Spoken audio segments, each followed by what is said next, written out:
Okay, hello everybody! Hello everybody! As Alex already said, my name is Rosie, and I'm a little bit more excited because I have a slideshow. It took me quite a while to do the slideshow. I hope you like it. Now, I just want to be safe before I start. I've never really done a talk like this before, so I'm sorry if all goes wrong. Okay. Right, here we go then. So, I'm going to start. It begins. Now, this is a really clever bit, okay? Because when I click my fingers, the slide's going to change. Ready? Let's try it again.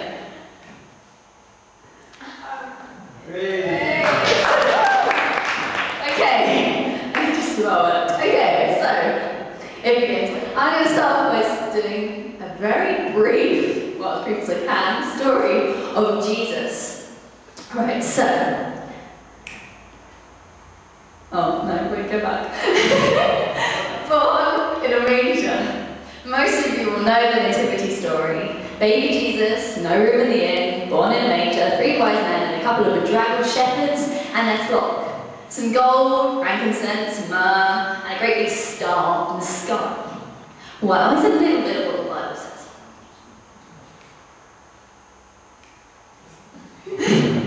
The time came for the baby to be born, and she gave birth to her firstborn, a son. She wrapped him in cloths and placed him in a manger because there was no room for them in the inn. Right. I'm really not so good at this game. Okay, so Jesus lived a normal childhood. Now, despite being God, Jesus lived normal childhood. It's almost certain that Jesus learned how to work with wood with his father, training as a carpenter. He wouldn't have got any special treatment at school because of who he was. He wasn't immune to bullying or hardship. In many ways, he was normal.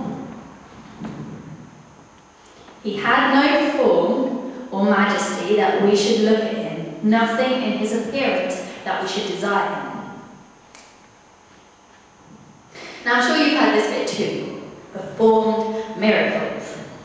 Water into wine, walking on water, feeding 5,000 people, etc., etc. So, you all know that. Let's move on.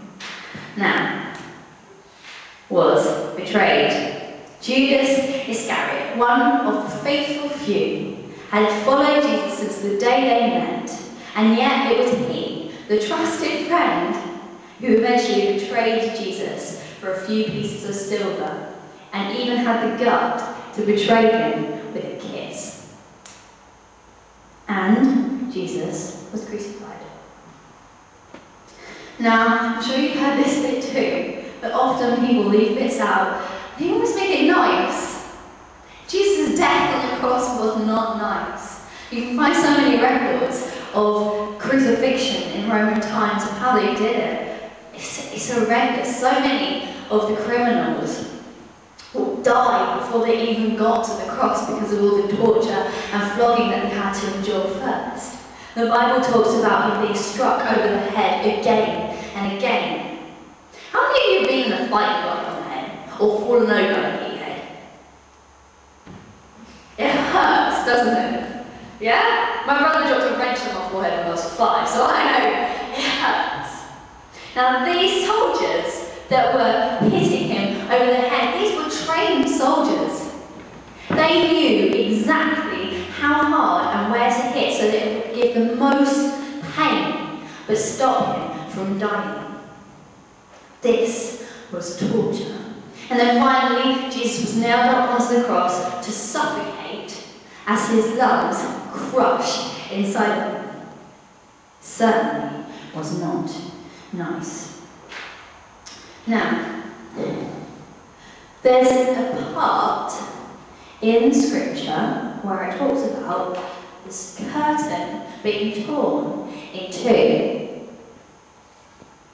And although this curtain may seem completely insignificant, it's given one verse in the book of Matthew to describe it. But this curtain is completely the opposite. It is the most important. It signifies that the divide between normal people and God was gone. Because in the temple, the curtain that stood between the normal people who came to worship God and the holy place.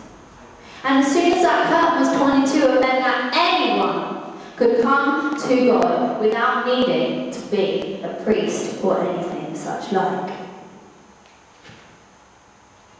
And believe it or not, he rose again. Now, it's true, he really did rise again. There are so many arguments against his resurrection, but there's so much evidence for it, it's hard to deny.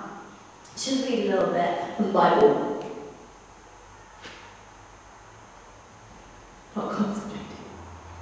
After the Sabbath, at dawn on the first day of the week, Mary Magdalene and the other Mary went to look at the tomb. There was a violent earthquake, for an angel of the Lord came down from heaven, and going to the tomb, rolled back the stone and sat on it. His appearance was like lightning, and his clothes were white as snow. The guards were so afraid of him that they shook and became like dead men. The guards were so scared that they became like dead men. These, the toughest of Roman soldiers, were so afraid of the angel that they fainted. Can you imagine that? Think of the toughest guy that you know fainting.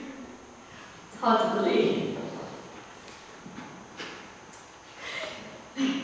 While the women were on their way, some of the guards went into the city and reported to the chief priests everything that had happened. When the chief priests had met with the elders and devised a plan, they gave the soldiers a large sum of money, telling them, "You are to say his disciples came during the night and stole away while we were asleep. If this report gets to the governor, we will satisfy him and keep you out of trouble." So the soldiers took the money and did as they were instructed. And this story has been widely circulated among the Jews to this very day.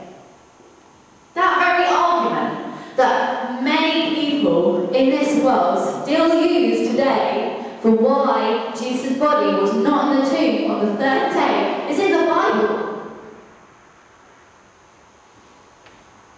These soldiers were ticked off.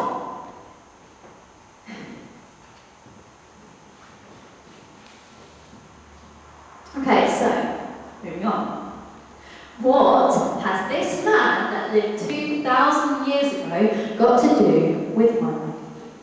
Firstly, what has Jesus not got to do with? As Alex said, the credit crunch is not God's fault.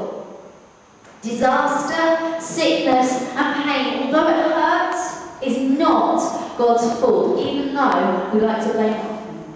And death is not God's fault. In fact, the purpose of Christ dying and rising from the cross was to defeat death.